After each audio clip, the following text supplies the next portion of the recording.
السلام عليكم ورحمة الله وبركاته.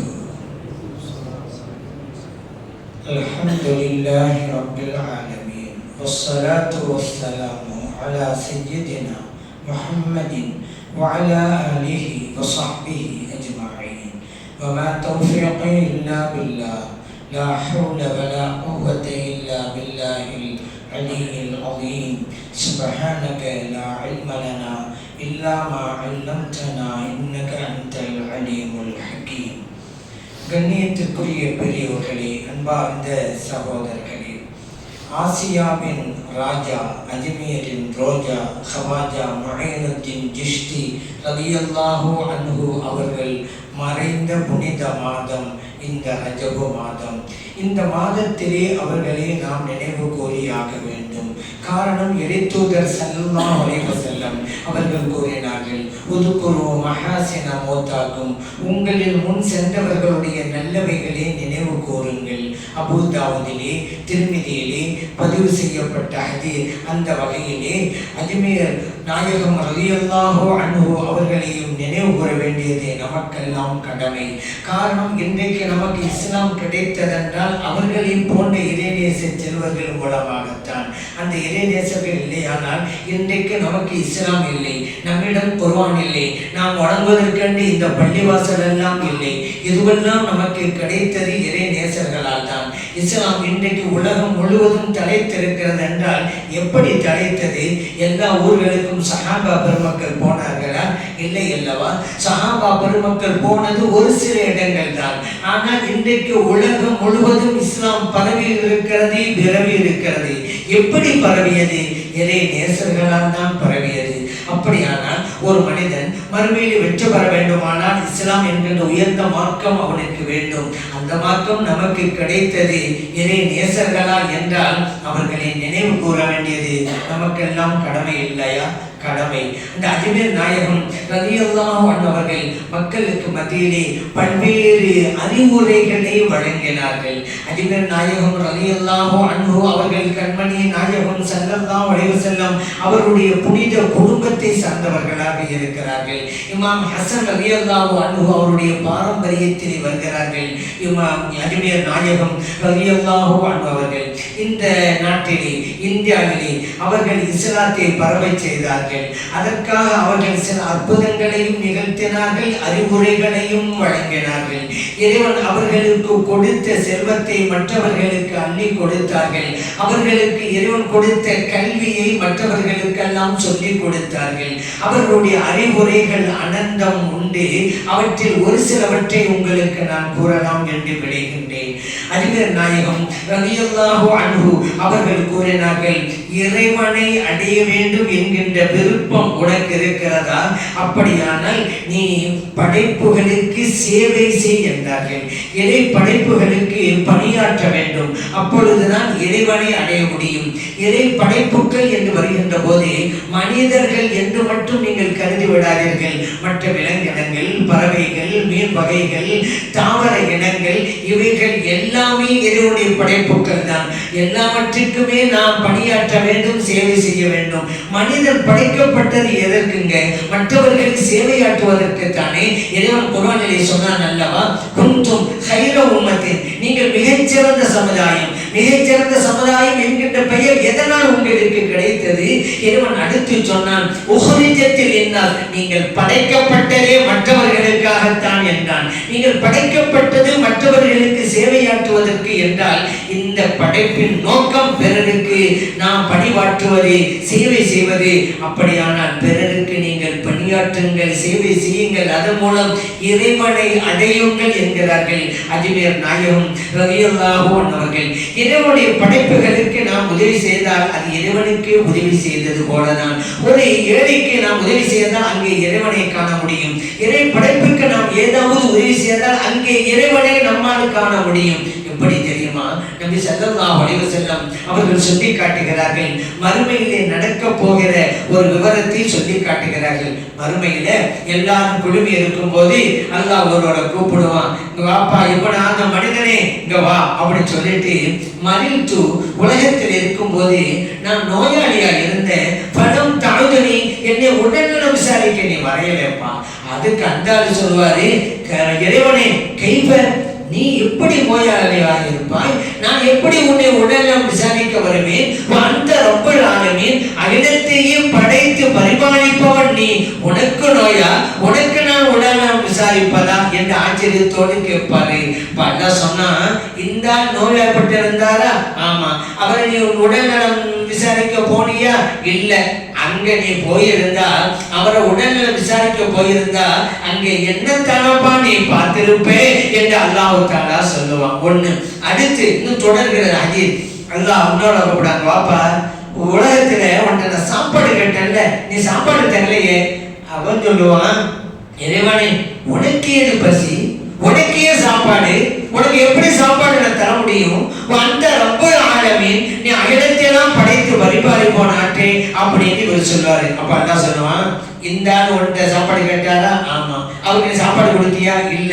அங்க நீ அவருக்கு சாப்பாடு கொடுத்திருந்தா அங்க என்னதான் பண்ணி பார்த்திருப்ப என்று அல்லாஹ் தஆலா சொல்லுவான். இன்னொரு கூப்பிடான், இங்க வாப்பா, நான் தண்ணி கேட்டன குடிக்க, நீ தரலையே. அவரு கேட்பாரு, அந்த ரப்பல் ஆலமீன், நீ ரப்பல் ஆலமீன், உனக்கு எப்படி தாகம், உனக்கு எப்படி தண்ணி தர முடியும்? அப்ப அல்லாஹ் சொல்லுவான், இந்த தண்ணி கேட்டாரா? ஆமா. குடித்தியா நீ அவருக்கு? இல்ல. அவருக்கு நீ தண்ணியை கொடுத்திருந்தா அங்க என்னத்தனமா கண்டிருப்ப என்று அல்லாஹ் சொல்லுவான். முஸ்லிம்லே பதிவு செய்யப்பட்ட ஹதீஸ். அப்படியானால் இறை படைப்புகளுக்கு உதவி செய்வது இறைவனுக்கு உதவி செய்வது. இறை படைப்புகளிலே நாம் உதவி செய்கின்ற போது, பணியாற்றுகின்ற போது, சேவை செய்கின்ற போது அங்கே நம்மை படைத்த ரப்பை காண்கிறோம். இதைத்தான் அஜ்மீர் நாயகம் ரலியல்லாஹு அன்ஹு அவர்கள் கூறுகிறார்கள், இறைவனை நீ அடைய வேண்டுமா, இறை படைப்புகளுக்கு சேவையாற்று என்கிறார்கள். இறைவனை நீ விரும்புகிறாயா? விரும்புகிறேன். அப்படியானால் இறை படைப்புகளை நீ விரும்பு. இறைவனை நீ நேசிக்கிறாயா? நேசிக்கிறேன். அப்படியானால் இறை படைப்புகளை நீ நேசி. இறை படைப்புகளை விரும்பாமல் நேசிக்காமல் உன்னால் இறைவனை நேசிக்கவும் முடியாது, இறைவன் மீது நீ அன்பு காட்டவும் முடியாது என்கிறார்கள் அஜ்மீர் நாயகம் ரலியல்லாஹு அன்ஹு அவர்கள். ஒரு ஆள் பசித்திருக்கிறான் என்றால் அவனுக்கு உணவளித்து அங்கே இறைவனை நீ பார்க்க வேண்டும். ஒரு மனிதன் துன்பத்திலே துவண்டு கொண்டிருக்கிறான் என்றால் அவனுடைய துன்பத்தை அகற்றி அங்கே நீ இறைவனை காண வேண்டும் என்கிறார்கள் அஜ்மீர் நாயகம் ரலியல்லாஹு அன்ஹு அவர்கள். அடுத்து சொல்றாங்க, நீ தற்பெருமை கொள்ளாதே, கர்வம் அடையாதே, அகந்தை கொள்ளாதே. காரணம், அகந்தை இருக்கும் இடத்தில் இறைவன் இருப்பதில்லை. பணிவு வேண்டும், கர்வம் கூடாது, ஆணவம் கூடாது, பணிவுடன் நடந்து கொள்ள வேண்டும். ஒரு மனிதன் தன்னைத்தான் உயர்த்தி கொண்டால் அவனிடமிருந்து இறைவன் விலகிச் செல்கிறான். ஒரு மனிதன் தன்னைத்தான் தாழ்த்திக் கொண்டால் இறைவன் இவன் பக்கம் நெருங்கி வருகிறான். அவன் அகந்தையில் வந்துட்டான், நான் தான் பெரியாள் நினைப்பான். அவரை விட நான் தான் பெரியாள், அவரை விட நான் தான் ஒழிந்தவன் நினைப்பான். நீ பணிவோடு நட, இறைவன் உன் பக்கம் இருப்பான், உனக்கு நெருக்கமாக இருப்பான் என்று அஜ்மீர் நாயகம் ரலியல்லாஹு அன்ஹு அவர்கள் சொல்லி தருகிறார்கள். இங்கே எப்படி பணிவோடு நடப்பது? ஒரு கேள்வி வரலாம். யாரை பார்த்தாலும் அவரை விட நான் உயர்ந்தவன் அல்ல, யாரை பார்த்தாலும் என்னை விட அவர் உயர்ந்தவன் என்று நினை.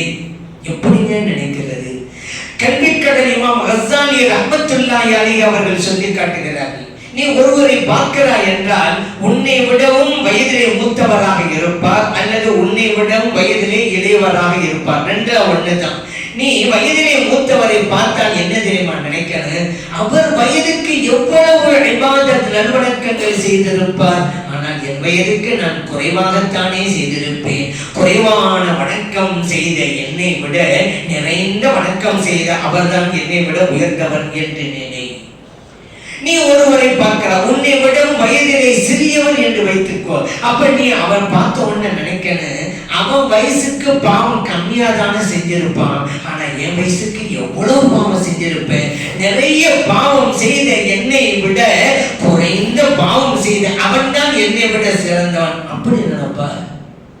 நீ ஒருவரை பார்க்கிறார் என்றால் ஒன்று அறிஞராக இருப்பார் அல்லது பாமரராக இருப்பார். ரெண்டு ஒண்ணுதான். அறிஞராக இருக்கும் போது அவரை நீ பார்த்தா என்ன தெரியுமா நினைக்கணும்? அவரும் வணக்கம் செய்கிறார், நானும் வணக்கம் செய்கிறேன், ஆனால் அவர் புரிந்து வணக்கம் செய்கிறார். அறிந்தவர் அல்லவா? நான் புரிய புரியாமல் வணக்கம் செய்கிறேன். புரியாமல் வணக்கம் செய்கிற என்னை விட புரிந்து வணக்கம் செய்கிற அவர்தான் என்னை விடவும் மேலானவர் என்று நினை.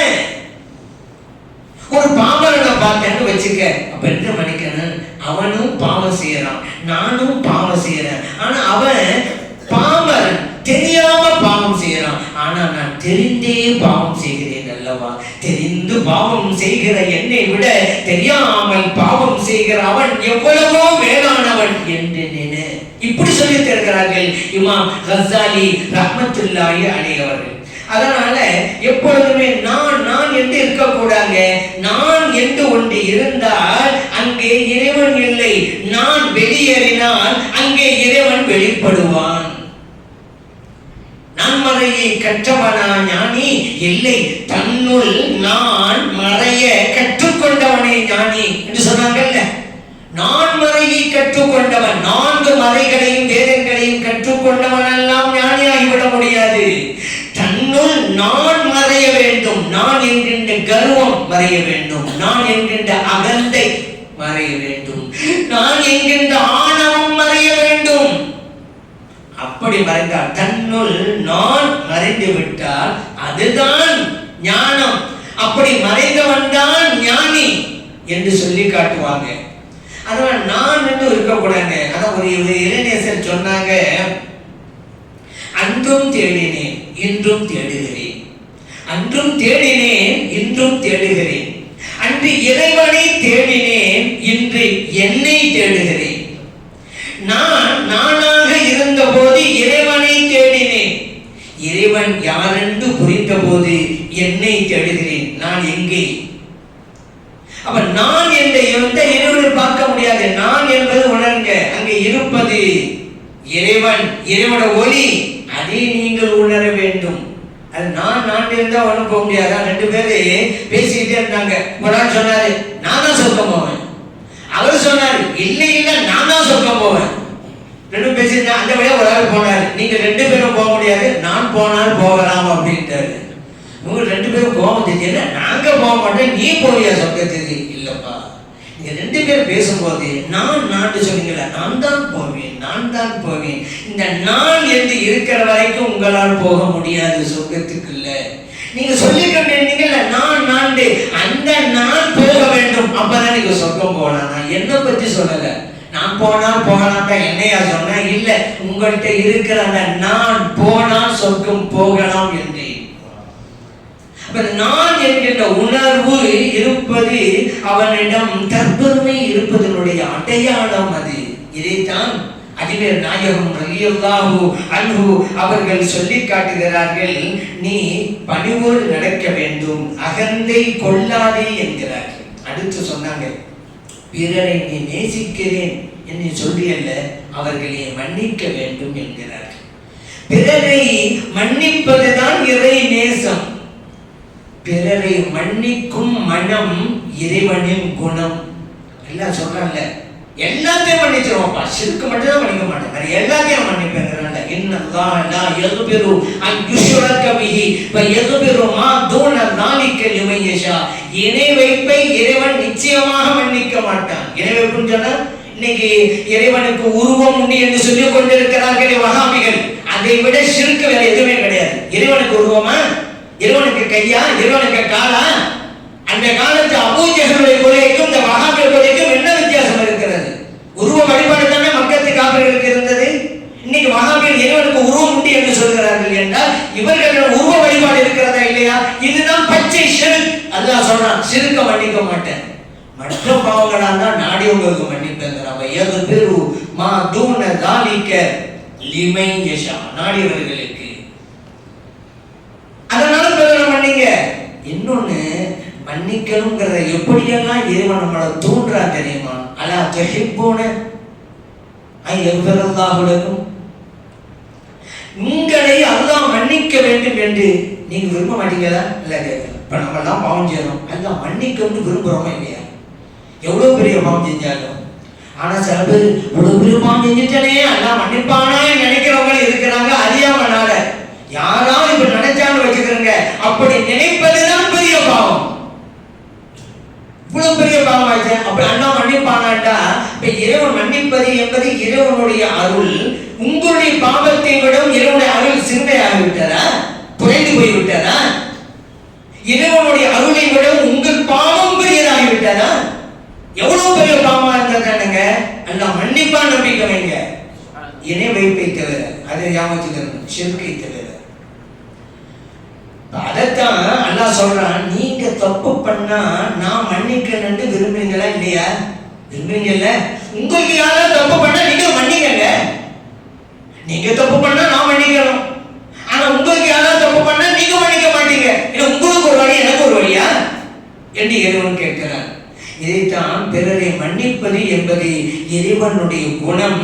அந்த பண்பை நீங்கள் பெற்றுக்கொள்ளுங்கள் என்கிறார்கள் அஜ்மீர் நாயகம் ரலியல்லாஹு அன்ஹு அவர்கள். மேலும் சொன்னாங்க, மக்கள் உள்ளங்களை வெல்வது எதிலே இருக்கிறது, அன்பில் இருக்கிறது என்கிறார்கள். அற்புதங்களை நிகழ்த்துவதால் அல்ல. ஆனா அஜ்மீர் நாயகம் ரலியல்லாஹு எவ்வளவு பெரிய கராமத்தை நிகழ்த்தி காட்டினாங்க நம்ம இது இந்தியாவுல. அதனாலதான் சாறை சாறையாக மக்கள் இஸ்லாம்ங்கிற கோட்டைக்குள்ளே வந்தார்கள்.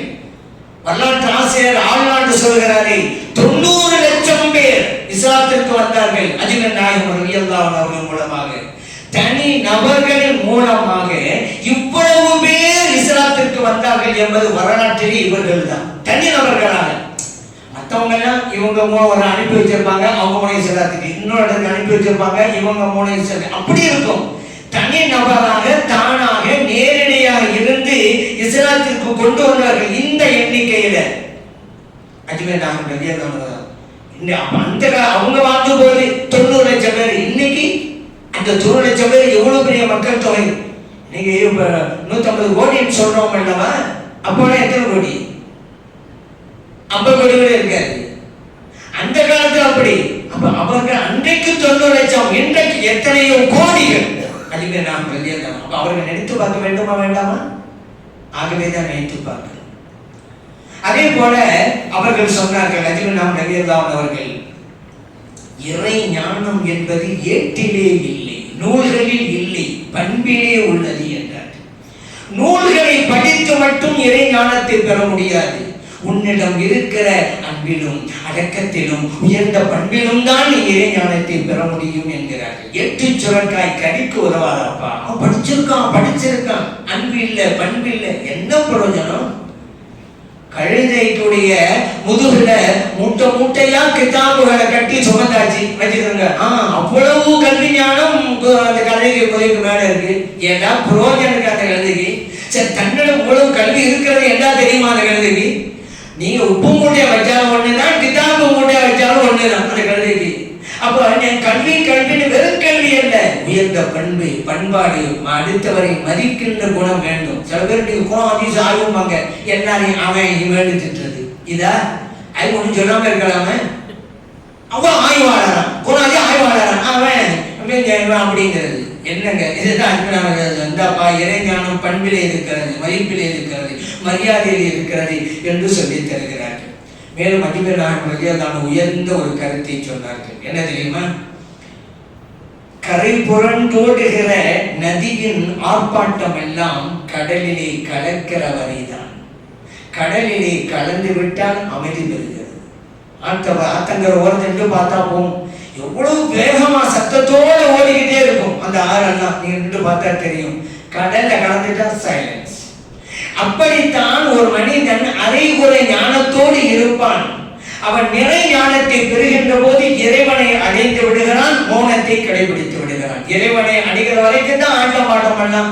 இறைவனை அடைந்து விட்டால் அங்கே அமைதி கிடைத்து விடும்.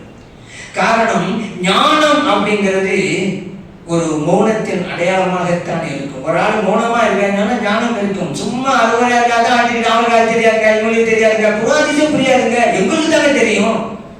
என்னமோ மார்க்கத்தை குத்தி எடுத்த மாதிரி சில இளைஞர்கள் தர்ஜமா ஒரு தடவை கூட படிக்கல ஆரம்ப கடைசி வரைக்கும்.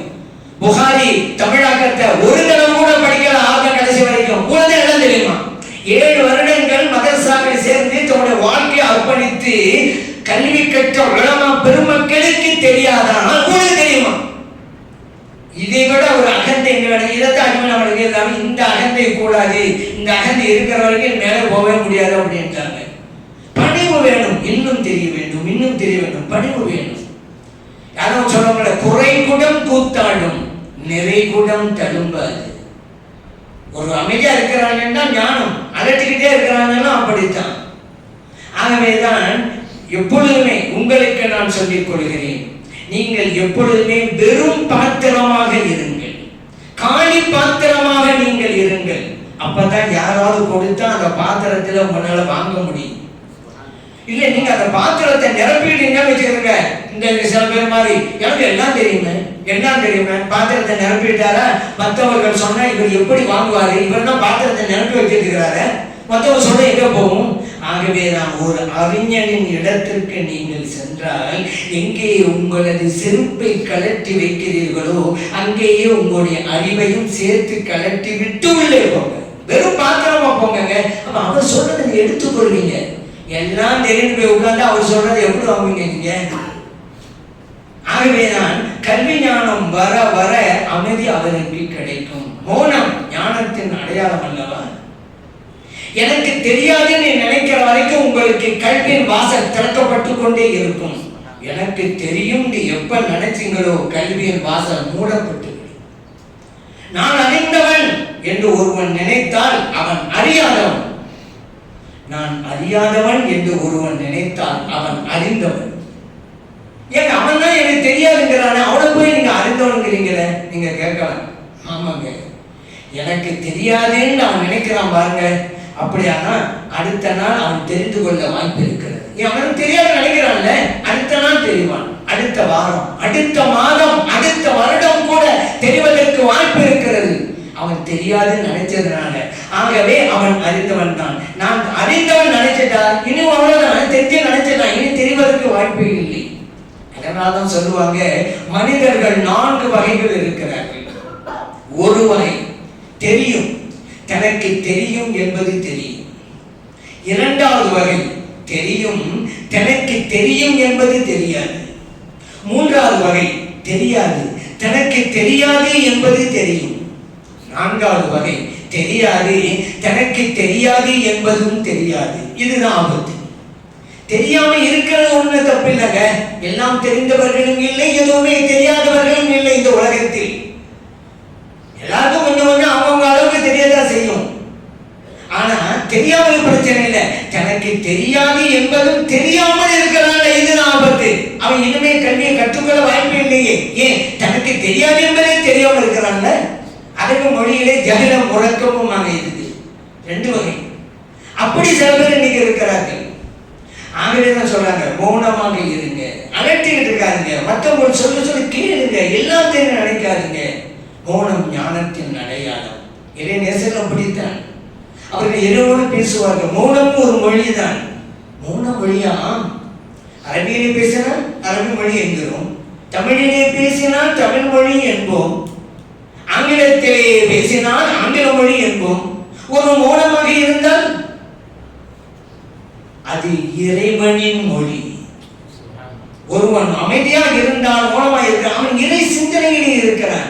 சும்மா தொடர்ந்து பேசிக்கிட்டே இருந்தா இறை சிந்தனை வருவதற்கு வாய்ப்பே இல்லைங்க அவனுக்கு. எப்ப பேசிக்கிட்டே கிடக்குறான, கொஞ்ச நேரம் சும்மா இரு, இறைவனுடைய படைப்புகளை யோசி, அப்பத்திலே இறைவன் யார் என்று. அதனால் இறை நேசர்கள் பற்றி சொல்லுவாங்க. இறை நேசர்கள் யார் தெரியுமா? அவர்கள் வாய் மூடினால் இறைவனிடம் பேசுவார்கள். இறை நேசர்கள் வாய் மூடினால் இறைவனிடம் பேசுவார்கள், வாய் திறந்தால் இறைவனை பற்றி பேசுவார்கள். இவர்கள் தான் இறை நேசர்கள். இந்த நிலைக்கு வர வேண்டும் என்றுதான் அஜ்மீர் நாயகம் ரலியல்லாஹு அன்ஹு அவர்கள் விரும்புகிறார்கள். அதற்காகத்தான் இத்தகைய அறிவுரைகளே நமக்கு வழங்கினார்கள். அந்த அறிவுரையின்படி வாழ்வதற்கு எல்லாம் வல்ல இறைவன் நமக்கு நல்லருள் புரிந்தல்வானாக. ஆமீன். அல்ஹம்துலில்லாஹி ரப்பில் ஆலமீன்.